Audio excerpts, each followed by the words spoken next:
Salom barchaga, kompyuter sirlari zo'ru kursini davom ettiramiz. Bugungi mavzu case tanlash.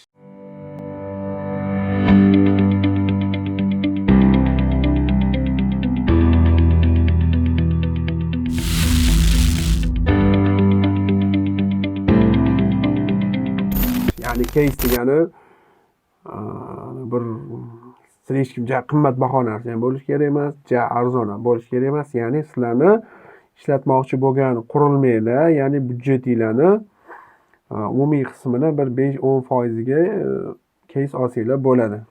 Ya'ni где-то misol $1000 kompyuter yig'sanglar bir $50 case olsanglar bo'ladi degani. Xo'p, case olayotganda nimaga e'tibor qaratish kerak? Kimgadir RGB, ya'ni yoni shishali bir nima caselar yoqar, kimgadir yoni yopiq, skromniy, elegantniy, qimmat caselar yoqar, yana kimgadir umuman case yoqmas, shunchaki devorga terib qo'yish ham mumkin. Ya'ni stol ustiga qilingan caselar bor, ya'ni ular ochiq turadi zapchastlarning hammasi, ya'ni mining fermadagi o'xshab, ya'ni hammaning vkus har xil, ya'ni dedi.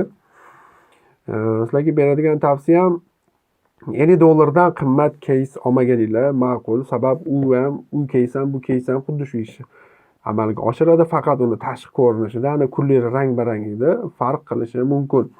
Eng muhimi olayotgan paytingizda sizlarni hardinglarga e'tibor qaratinglar. Misol 2 ta yoki 3 ta hardinglar bo'lsa, o'sha sizlarni yoni shishali casega qo'yishinglar xato bo'lib qoladi. Chunki ularga eng ko'p maksimum 2 ta katta hard qo'ysa bo'ladi yoki o'rniga 4 ta SSD qo'ysa bo'ladi. Shuni e'tiborga olinglar. Shuning uchun yoni shishali emas, yoni yopiladigan, keyin agar mabodo DVD-ROM ishlatadigan bo'lsangiz, DVD-ROM qo'ysa bo'ladigan caselardan tanlab ishlatganinglar ma'qul. Xo'p, yana case olayotganda e'tibor qaratishinglar kerak bo'lgani, misol hozir yangi case olasizlar, misol $15-20 ga qanaqa case olasizlar, lekin unda USB 2.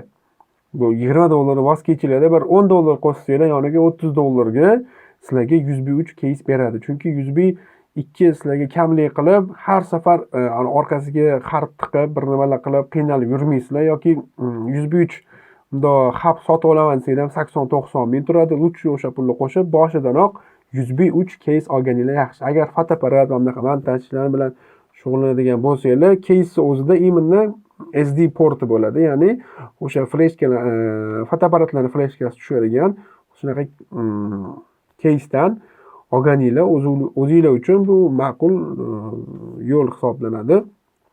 Undan keyin case olayotganda e'tibor qaratishinglarga kerak bo'lgan jihatlaridan biri shu uni tashqi ko'rinishi.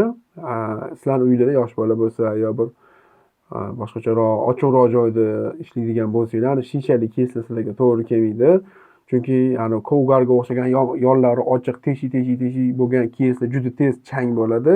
Boyagidagi shishali caselar bo'lsa, ya'ni plastmassa bo'lsa, mayli tushib ketsa hech narsa qilmaydi, lekin shisha bo'lib turib, bilmasdan yosh bola tortib tushirib yuborsa, bir narsa qilsa, o't-o'tini kesib, bir narsa qilib qo'yishi mumkin. Shuning uchun faqatgina o'zinglarni emas, ya'ni atrofinglardagi joyga qarab ham case tanlashinglarga to'g'ri keladi. Lekin sizlar bloger bo'lsanglar, chiroyli streamer, gamerlar bo'lib, kompyuterlar reklama qilish xohlaydigan bo'lsanglar, albatta yoni ochiq case sizlarga juda bir zo'r variant.